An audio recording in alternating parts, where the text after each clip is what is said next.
Hi everyone, my name is Jake Lautensock. I am a Chem 285 TA for Dr. Savage here at Brigham Young University. This video is meant to talk about very simple kind of inorganic chemistry concepts, focusing on the basic structure of orbitals, how orbitals hybridize, how hybridized orbitals exist when there's four of them versus three of them as sp3 and sp2, how those hybridized orbitals interact with each other and s orbitals in bonds. So we're going to talk about bonding and anti-bonding of sigma and pi bonds, so single and double bonds. And we'll also start looking at MO diagrams, how to create those, what those tell us. And we will look at the electron and geometric shape of some of our key molecules. Okay, so I'm gonna go ahead and just stop my camera. I think it'll be a little easier to focus if we just have it on my screen here. So I'll turn off my video here and we will go back here. Okay, so to get started here, I have a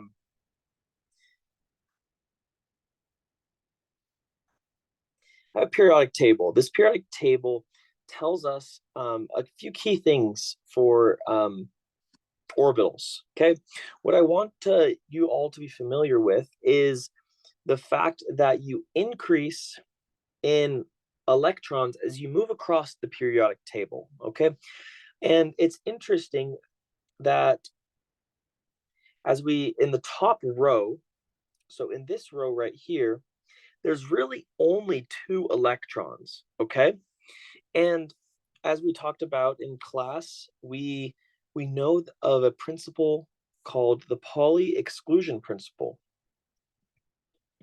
Exclusion principle. And this Pauli exclusion principle states that 2 electrons can occupy any given orbital. What does that mean? Well, it's very simple. Any orbital that we are referencing, only 2 electrons can ever be in it. So if we only have 2 electrons in the first row, that means we only have 1 orbital. Well, where does this is kind of where a little bit of memorization comes into play here. What does that orbital look like? Well, that orbital is that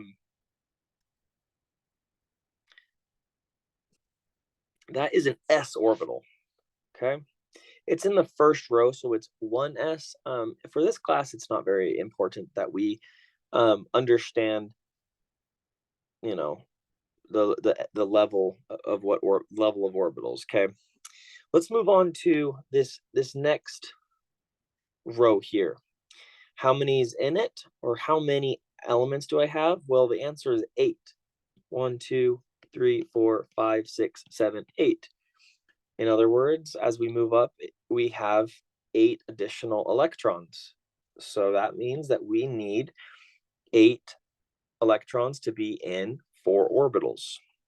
What are those orbitals? Well, we have another s orbital, and we have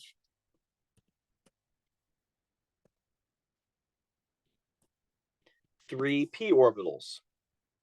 Okay, so we will jump down and kind of talk about these guys in greater detail right now. Okay, what I want you to be confident with in this little discussion is that when we are referencing hydrogen, hydrogen is always just going to be simply an s orbital. Okay, when we are referencing, and in this class, we're really only going to deal with carbon, nitrogen, oxygen, fluorine, and we will talk a little bit about phosphorus and sulfur and chlorine, but for now, we'll just talk about carbon, nitrogen, oxygen, and fluorine. Okay, when we are referencing those, that's when we are concerned about those 4 orbitals. Okay, let's redraw them. And our reference molecule that we'll really talk about is carbon here. Why? Well, organic chemistry is carbon based. It's mostly the backbone of everything. Okay, carbon there. So if we go back up to our periodic table, you need to, if we're talking about the orbitals that are of concern, is going to be these four outer ones. Okay, so we have an s orbital, px, py, and pz. Just a little bit of information for you guys. As you, anytime you go through what we call the nucleus or a node, you need to change phase. You might ask, well, does it matter if it's top or bottom or left or right? It doesn't matter. You just have to, every time you go through a node or the nucleus, you just have to change it whether it's shaded or not shaded. Okay. So if we were to draw these around carbon, this is carbon there, right? It would look like this, with that s orbital, that p, another p orbital, px, py, pz. It's a little jumbled, is it? Then, right, we would have to phase them to be correct. And as you know, a student, I might ask, well, that doesn't necessarily make sense to me, because doesn't carbon have 4 bonds or 4 bonding regions? But it appears here that it's pretty ambiguous. We can't really tell where all the bonding regions are. It looks like we have 1, 2, 3, 4, 5, 6. And what about this internal s orbital? Well, believe it or not, these, I apologize for any spelling mistakes that I might have here. These orbitals hybridize. What does that mean? Well, let's say let's make this simple. We pick these up, put them together. So we pretty much are adding them all together and spitting out 4 identical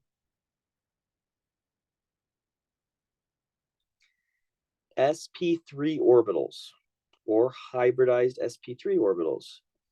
And I apologize for my drawing. The bottom lobe, or one of the lobes,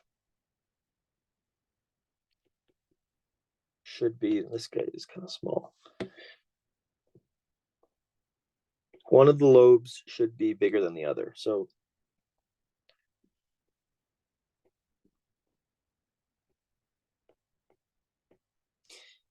and what does that sp3 name mean? It's not super important that you're familiar with that. It might help you remember it. Is S and 3 P's, meaning there's 4 things, right? We have an S and 3 P's. That means that this orbital is 25% S and 75% P characteristic. And you can kind of see it in the drawing, right? It's mostly a p orbital-esque, with, you know, a bigger lobe here that has kind of absorbed that circular s orbital. Is that important? Not really. I just want you to understand that we know that there's 4 orbitals around carbon. What do those 4 orbitals look like? Well, previously you would have said, well, there's an s orbital, a px, a py, and a pz that look like this around carbon. But in reality, again, we have carbon here. What are they going to look like? And again, this drawing is going to get a little messed, a little messy. Should be neater than the other one. You should have one sp3 orbital,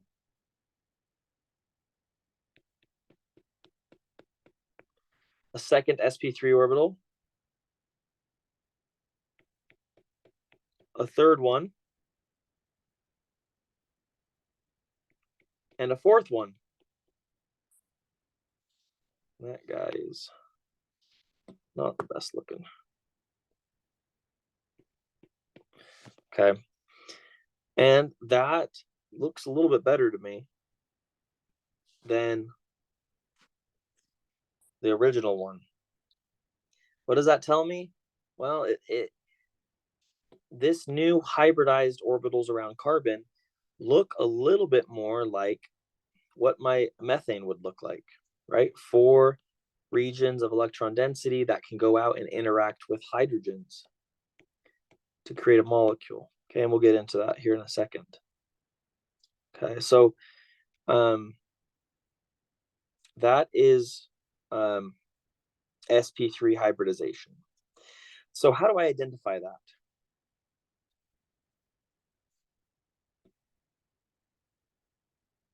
Let's just let's draw a simple molecule here.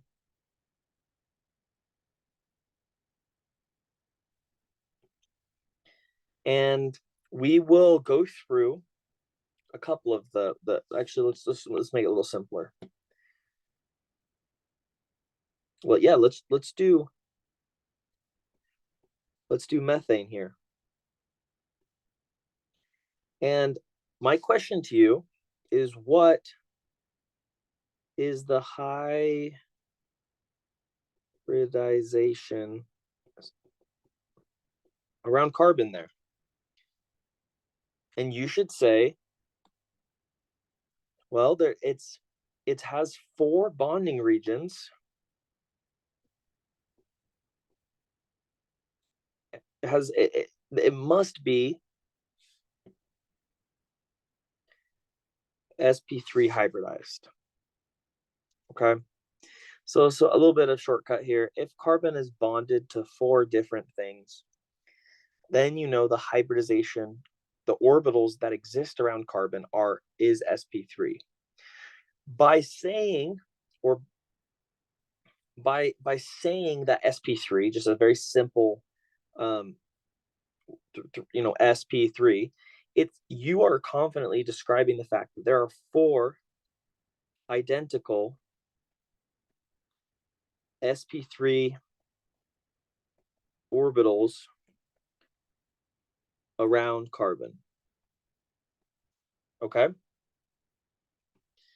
just by stating the fact that it's sp3 hybridized, because we already know from the beginning that carbon has 4 orbitals, and that's not just carbon. Nitrogen's the same, oxygen is the same, fluorine is the same.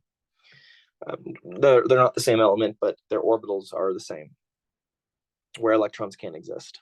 Okay, so by stating sp3, you're stating that there's 4 orbitals. Those 4 orbitals are made up of an s and 3 p's.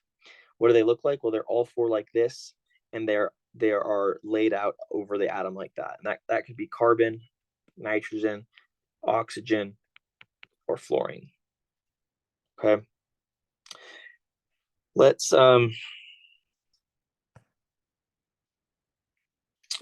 move on here. So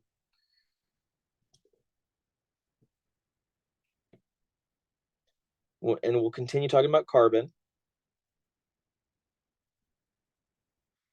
We'll go back here as a review. What orbitals are around carbon as we kind of get them from the periodic table? Well, we have an s, a px, py, and pz.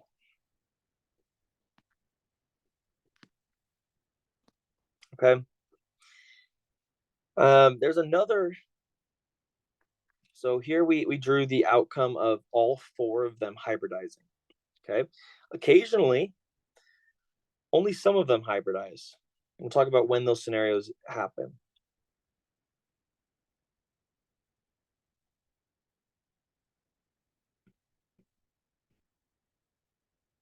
I'm pretty sure it's with an I there. Now I've spelled it right. You're going to get, and they're drawn the same way as sp3s.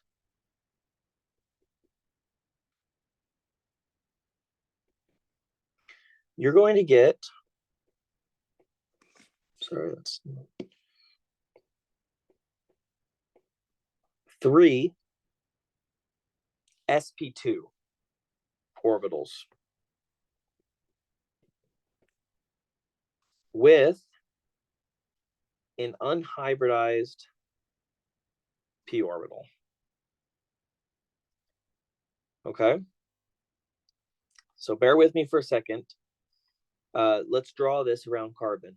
What do those look like? Well, we have carbon here. Let's first draw in, and you have to trust me here, that might and bear with my drawing skills. But let's imagine that p orbital there is going up, like on top of the page, and the shaded part is going down, like through the page. Okay, and these hybridized ones are kind of going in a different plane. Oh no, what did I do? Let's try that again. So carbon here.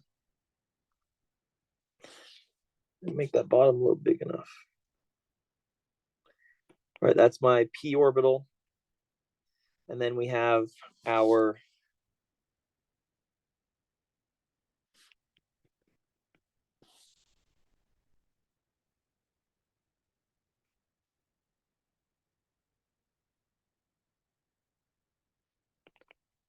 and sorry, it's a really bad drawing, but then you have your sp2 orbitals. sp2, sp2. Okay, it's really hard to see, but long story short is occasionally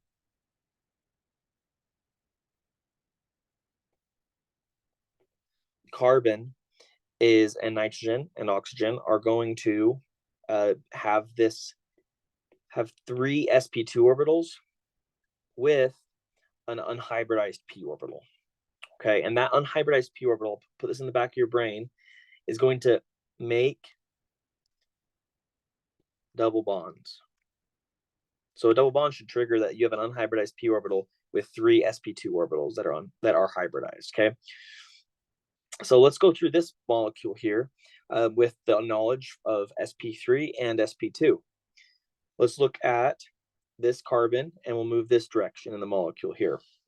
What is the hybridization around this carbon? Well, it's bonded to 3 things. And that means that it has 4 bonding regions around it. It must be sp3 hybridized.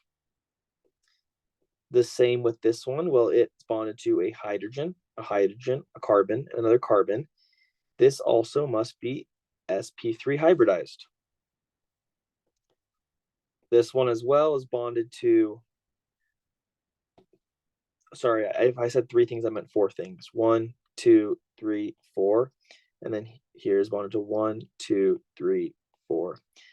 And then here we got 1, 2, 3, 4. This must be sp3 hybridized. Okay. Well, what about this one here? This next one, this carbon right here. What is the hybridization around it? And when we're talking about bonding regions, we're also referring to like lone pairs, which we'll talk more about with that oxygen here. Well, if we look at it, this carbon has bonding region to carbon, bonding region to hydrogen, and a bonding region to oxygen up there, meaning that there's 3 bonding regions, which resembles, this picture's ugly, but it resembles that.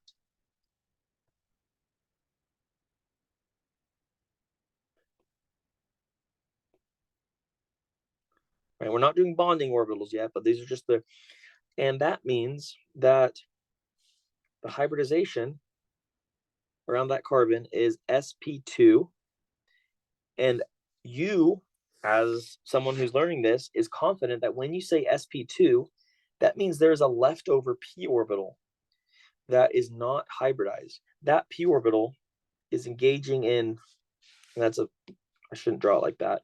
It's engaging in that that double bond there. Okay. What about this oxygen here? Well, let's look at it. We have one bonding region here with lone pairs, a second bonding region up here with lone pairs, and a bonding region down here. That's three things. That must mean it's sp2. And then I'm smart enough, because I said sp2, that I know there's an unhybridized p orbital, which makes sense, because if there's an unhybridized p orbital on that carbon and an unhybridized p orbital on this oxygen, those p orbitals are going to interact to create this pi bond, which we'll get to in a second. Okay, this is just helping you understand that what our orbitals look like around everything. And you can tell me that there's no hybridization around oxygen or hydrogen here. Hydrogen is always just an s orbital, right? Okay, so hopefully that that little walking through that has made a little bit of sense to you all watching. And hopefully you can take any molecule and now determine whether it's sp3 or sp2 hybridized. Okay, and we'll put a little pin in that and come back to that when we after we talk about bonding. Okay, let's move on here.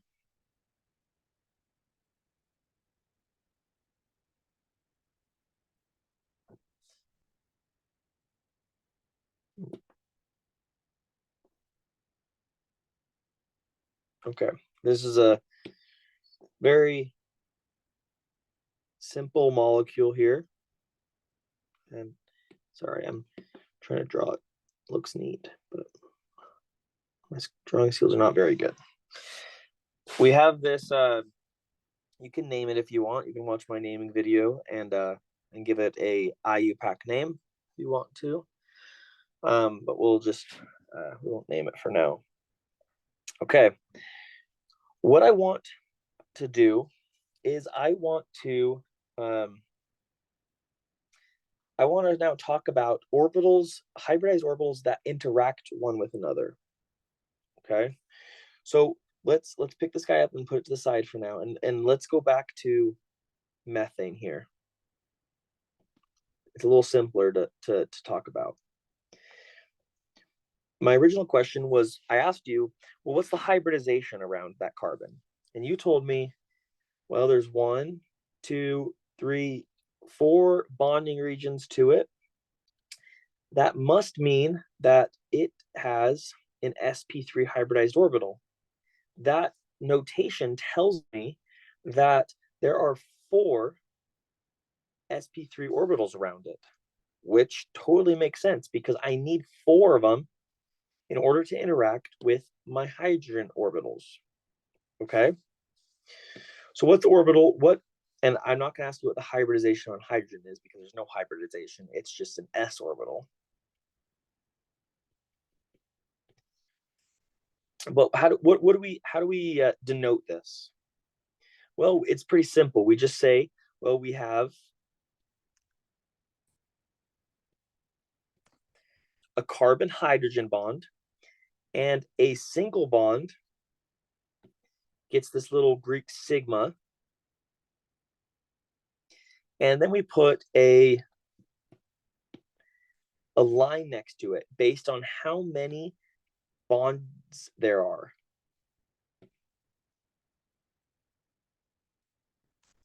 Which there's 4 in this case. And those bonds do exist.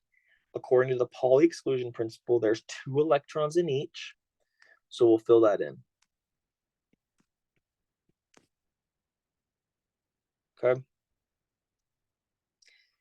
And then I'll have you jump on a leap of faith with, take a leap, a jump.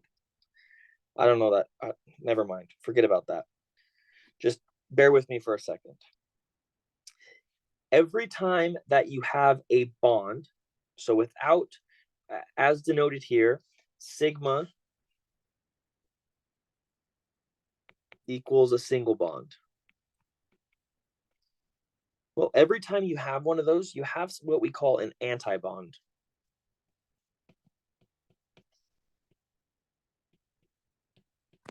And that antibond has the same number of orbitals. It's just, and it's complicated, but it's a region where electrons can exist, but they don't currently. It's higher in energy. And we'll get into that once we do our diagram here on the left. Okay, so let's look at this molecule over here. The first thing I'm going to do is I'm going to kind of take roll of what we have. We have, and don't forget your implied hydrogens. You don't have to draw them in. It helps me to kind of see everything. But we have 6. Actually, let's put that number at the end. We have CH bonds, and those are single bonds. So that's going to be sigma. And how many do we have of them? 6 of them. Next, what else do we have? Well, we have a carbon-carbon bond and another one. So there's 2 of those carbon-carbon sigma. And remember, sigma just means a single bond. 2 of them. And then we have this carbon oxygen sigma bond. So I'm going to teach you something here. A double bond has a sigma bond and a pi bond in it. So we need to write both of them. So we have a carbon oxygen sigma. And how many do we have? Well, we have 1 of them. And then we have a carbon oxygen pi bond. And we also have 1 of those. Well, are we missing anything? The answer is yes. How many pairs, or how many lone pairs do we have? 1, 2. So we have 2 sets of lone pairs. Okay. Now we're going to try to make a diagram out of this to show similar to this, but a little bit more complex. The first thing you want to do is determine which one of these is the lowest in energy, or which one goes on bottom right here. Okay. And the answer is we have to go back to our periodic table. And actually, let's pull it in on this slide here. Beautiful. We want to look at the difference in electronegativity between them. So what does that mean? Well, we have carbon with hydrogen here. Carbon is very far away from hydrogen. What about carbon-carbon? Well, carbon is right there. There's no difference between them. There's no distance. So that means there's no difference between them. So this one must be my lowest. And how many do we have them? We have 2.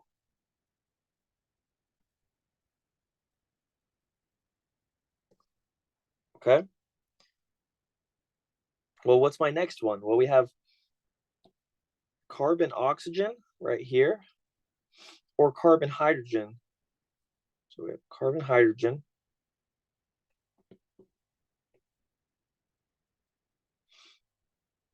Carbon oxygen. Which one is smaller difference? Well, my carbon oxygen.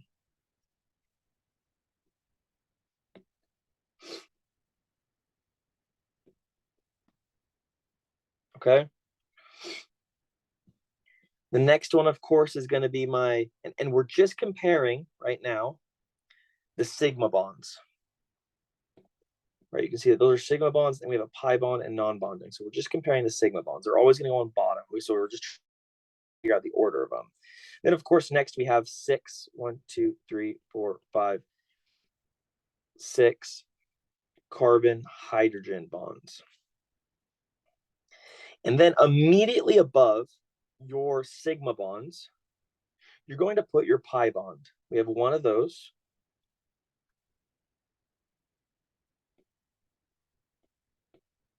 And then goes your non-bonding electrons.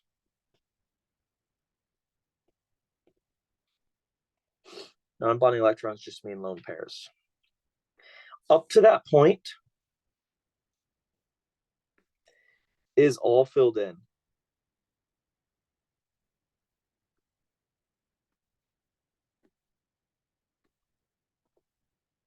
Okay? Because those are all the electrons we have in the molecule, and they all exist there. Then we take this, just like we did over here, and mirrored it and did the anti-bond. We're going to take this and mirror it above it in the anti-bond form. Okay. So all you do, and you leave this guy in the middle. So we start with this one. So we have CO pi, and then we have 1, 2, 3, 4, 5, 6 CH sigma. And sorry, I forgot the star there. That indicates the anti-bond. And then we have the CO sigma star. And then we have the CC sigma star. And those are all empty. So that is the MO diagram for this molecule right here. Hopefully other ones are a lot easier than this, because this is a pretty long one. There's a lot going on here. You might be still asking, like, what is this? Why do I need to know it? Let's leave that question unanswered for now. And all we need to say is it's a region where attacking electrons can fill. Okay, and I want you to note this down, what I'm about to say. When an electron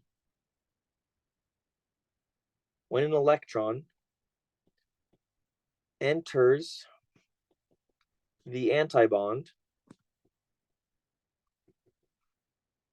it breaks the bond. What does that mean? If this little E negative electron, we'll denote it as an arrow there. Generally, they come in a pair, because they're a lone pair. When these guys enter an orbital like that for a brief millisecond, it will break. So it entered the CO pi star. So that means it's going to break the counterpart bond, the CO pi bond. So it will break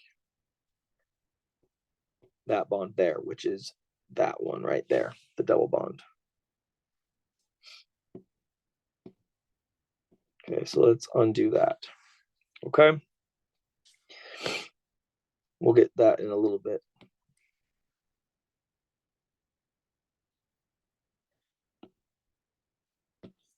Okay.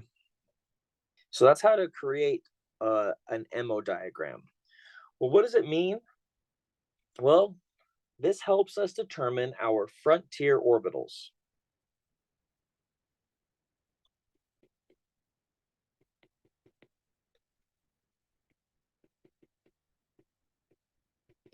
Okay. And the frontier orbitals are going to have, I don't know why these little dotted red lines are coming out. I think it's indicating something's misspelled or something, but well, it's okay. Are going to be your, let's talk about frontier orbitals. Frontier orbitals. They're going to be your LUMO, which is your lowest unoccupied molecular orbital. And this one's going to be, the next one is the highest occupied molecular orbital. Okay, well, what does that mean? It means this. Wherever on your MO diagram has the highest one that's filled, and the lowest one that is not filled. That would be your LUMO, and this would be your HOMO. Here we have, so how would I say, how would the frontier orbitals are going to be, so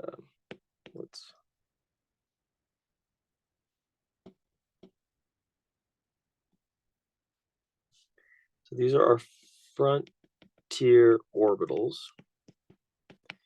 This would be your LUMO, and this would be your HOMO. So when asked, well, what's the LUMO on this molecule? If you were to look at this molecule and you were to ask, well, what's the LUMO? You would potentially need to do a MO diagram, and you need to see that the LUMO is the CO pi star. And what's the HOMO? The non-bonding electrons on oxygen, which is the non-bonding electrons on oxygen right here. Okay.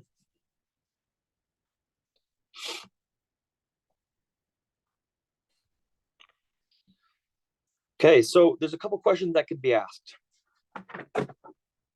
One question could be, what's your name? Give me your frontier orbitals. What are they?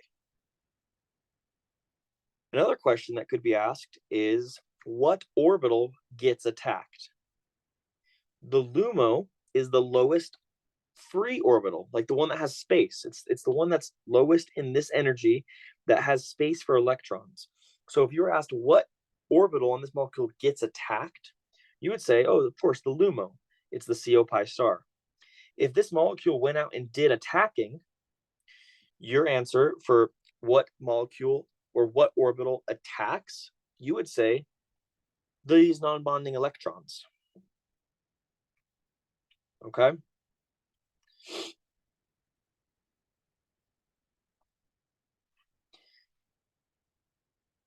Well, you are almost there with understanding MO theory. The last thing you need to understand is what these orbitals look like. Okay, we've talked about that, you know, this one is going to, this orbital here is an sp3 hybridized. This one is sp2 because it has the double bond.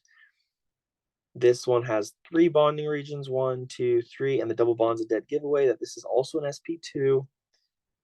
And this is an sp3, and the orbitals around hydrogen are all s.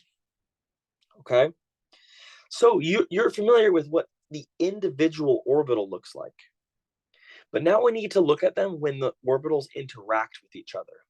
So let's take a step back. We started simply by talking about individual orbitals around one atom. Okay, we then talked about that they can hybridize as 4 sp3s or 3 sp3s and 1 unhybridized p orbital. Now we're going to talk about how those orbitals that exist around these guys interact with orbitals from other atoms. Okay, and this little diagram will help you see what orbitals are in play here. Okay, because let's say you were asked to draw what this, or this is a bad example, but let's say you were asked to draw what the CH sigma orbital looks like.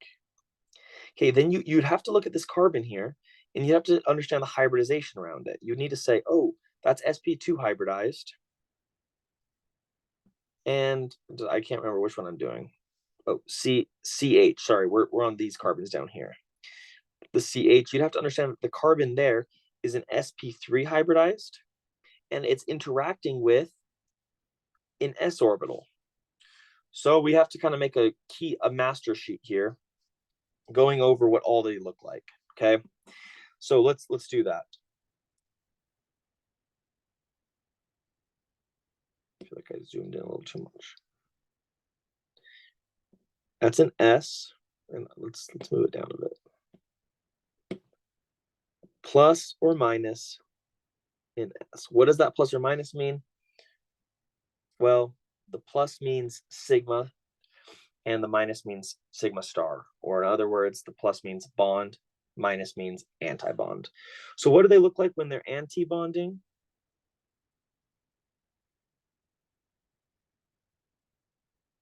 Just like that with a node in between them. What do they look, and every time you go through a node, you have to phase one out. Well, what do they look like when they are bonding? Well, the electron density just comes together. Let's pause there for a second. Dr. Savage asks, why is the sigma star higher in energy than the sigma bond? And your answer relates to the fact that the nuclei can see each other. What's the charge of a nucleus? Well, there's protons in it. That positive charge in there is going to repel these apart, because just like magnets would. So this is unstable. It is it's higher in energy, unstable, a lot of energy. Think of that, the analogy of that jump rope, or that rubber band. The more energy you put into it, the more nodes there is, and the less nodes, the less amount of energy. Well, why is this one lower in energy? Well, we have these two positively charged nuclei, but guess what? There is electron density in there, satisfying that positive charge. So you might say, well, this one is higher in energy because the two nuclei can see each other. While in this one, they can't see each other because there's electron density in there, satisfying those two positively charged things. Okay.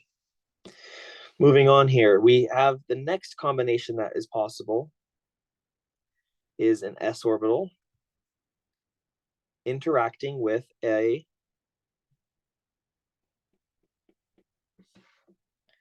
sp3, and I'm also going to do sp2 here because they look the same. Remember, they're not the same, but the way we draw them are identical. So when they anti-bond with each other,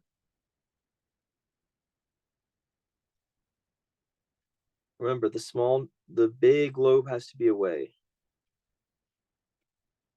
And we phase this in, phase this out, and we have to phase this in every time we go through a node. The nuclei counts as a node there. Okay. What's an example of these? Well, this would be an example of like hydrogen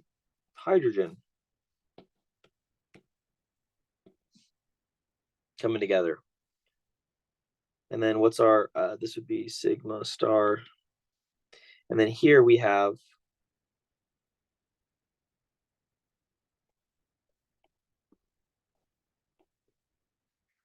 the sigma bond. This would be an example of carbon hydrogen.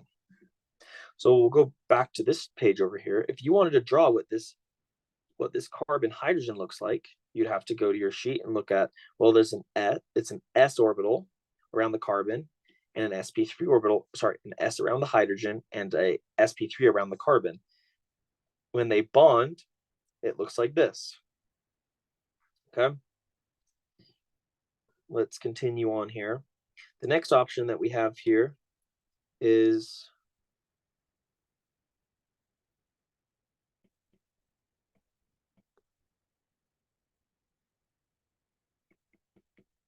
this is an sp3 and an sp3, or an sp2 and an sp2. When they come together and anti-bond, the big lobes are away like that. Oops.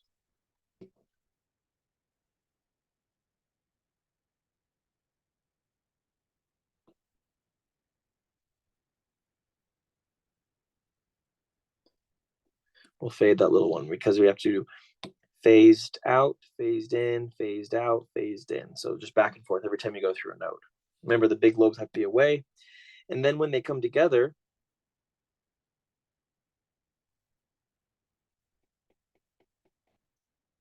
they look like this. An example of this would be carbon, carbon. This is your sigma bond, and this is your sigma star. Our last one is when we have, and you have to trust me that these are different. These aren't hybridized orbitals. These are simply your p orbitals. Remember the ones that were left over here? Well, when you have a double bond, they interact. And what do they look like?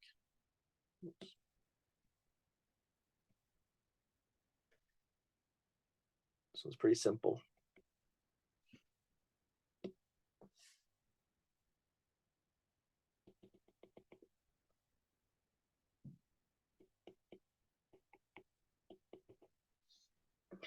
This would be your pi star. Pi simply means, why is it pi? Well, it means that it's two p orbitals. That's what it means. When they come together, it looks like this. What would be an example of this? It would be this double bond on carbon. This bond here, or either or, whatever one you classify as the sigma bond and the pi bond, that sigma bond there is this, while this pi one is that. Okay. So let's jump back over to our MO diagram here. Oh, one more thing that I want to add to this. It's not.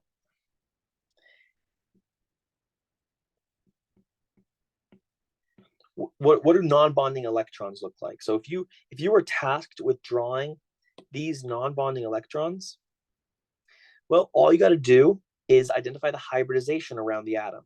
Let's say they're on oxygen, let's say they are these lone pairs on oxygen. Well, what's the hybridization around that oxygen? Well, it's sp2.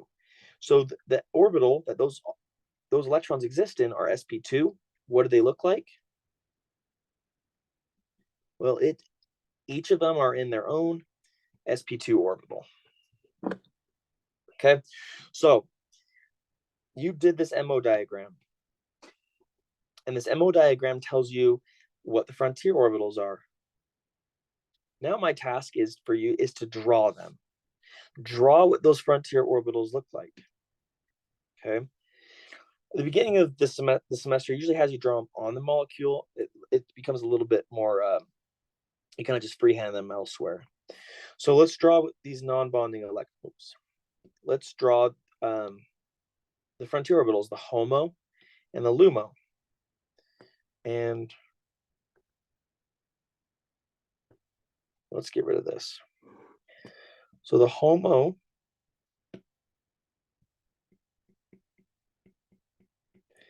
is the non-bonding electrons on oxygen.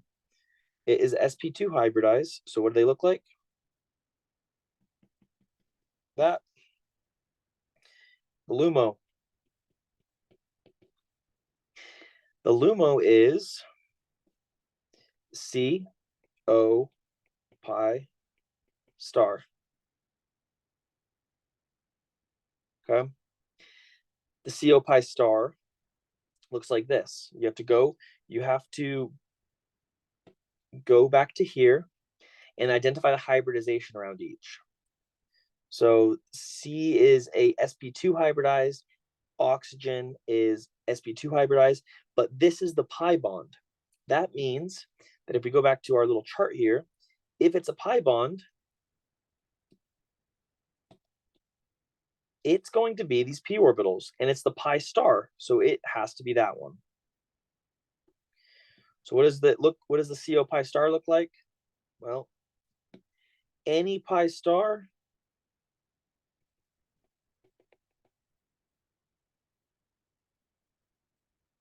it needs to be phased opposite. Looks like that. Okay. We'll talk a little bit more about attacking and versus getting attacked, and we look at the problems, if we look at the problem set. But before I finish this video, I just want to give you some tips and tricks. You might feel like it's a little daunting to do an MO diagram every time you get a molecule. I want you to look at this molecule without doing an MO diagram and tell me what the frontier orbitals are. And here's the tricks. Non-bonding electrons, when they exist, so if they exist, will always be the HOMO. And that always is going to be a little asterisk because that's true for Chem 285. Will always be the HOMO. And 2, the double bond